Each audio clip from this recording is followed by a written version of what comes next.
Well, joining us from Washington, D.C.'s David DeRoche. He's a professor at Thayer Marshall Institute. Good to have you with us back on Al Jazeera, David. Thank you very much. So the U.S. says it's going to be pulling out of Syria, but at the same time, it's maintaining an aerial presence. How would you define the role that the U.S. is going to be playing in Syria? Well, it's hands off. I mean, I think our presence really has been without a strategy for a long time. We got in there to defeat the Islamic State when it was functioning as a state. Then we remained in there to prevent bad things from happening, most notably the establishment of an Iranian land bridge across Bashar al-Assad's Syria to Lebanon. Obviously, those circumstances have changed, and our reasons for being there have become less and less compelling. President Trump wanted to withdraw from Syria and Iraq completely in his first term, but was convinced to do so mostly by the threat of Iranian hegemony in the region. Now that the Bashar al-Assad regime is gone, that threat's not really there, and the strategic importance for us to be physically on the ground seem to have declined. Of course, the problem with all of this is the Kurdish-led Syrian Democratic Forces feel betrayed and compromised. I want to come on to that in a second, but I do want to ask you about your assessment of what ISIL is capable of doing. We heard Heidi Pett, our correspondent, just a moment ago, saying that there have been attempts by ISIL to try to disrupt this process of integration that is going on in Syria at the moment. What do you think that they are capable of doing? Well, they've gone from being a near state to being an insurgency. Something between a pretty large terrorist movement and an active insurgency. Obviously, they want to, first off, free their supporters and prisoners that are being held by the SDF and being transferred to the Syrian state. That is a very, very delicate and peril-fraught moment, and there's reports that a number of people have escaped from the Al-Hol camp. They want to try to reestablish control over at least some area in Syria.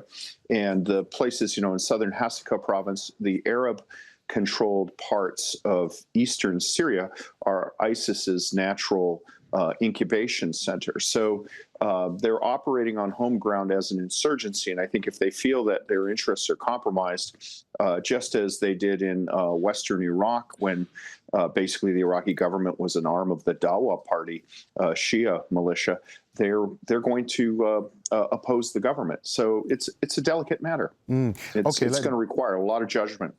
Sorry to interrupt you there, David, but I want to get you on to expanding a little bit more about the role or the position of the SDF in this. Because if I understand it correctly, I mean, we refer to it as the Syrian Defense Forces, the Kurdish-led Syrian Defense Forces.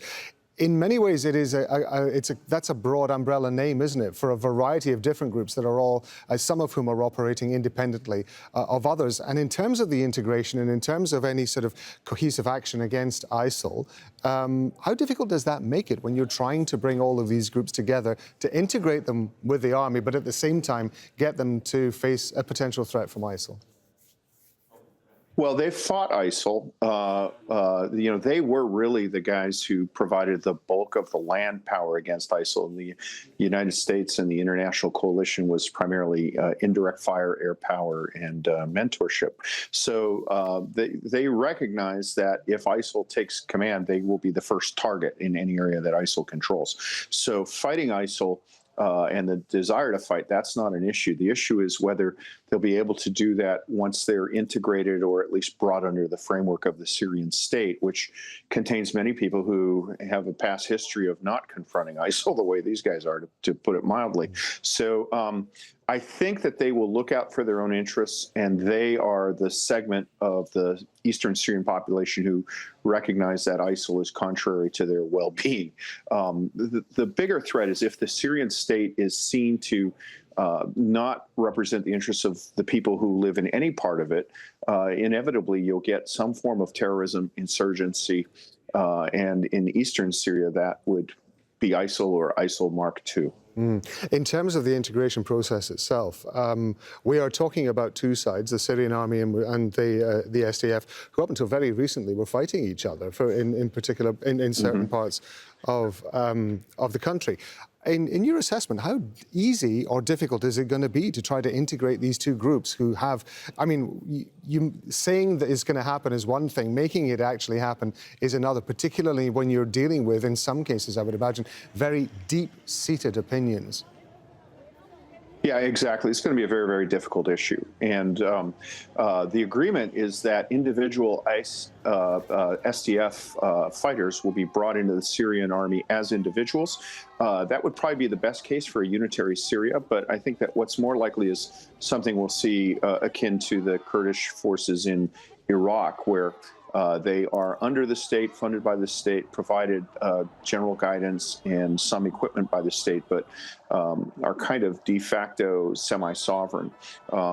It remains hard for me to see how, once you get into the Kurdish heartlands of northeast Syria, how the Kurdish forces there will agree to just completely disband and be absorbed into a Syrian government whose nature and complexion is still somewhat uncertain. It's really good to get the benefit of your expertise in this. As always, David DeRoche, thank you very much indeed. It's an honor.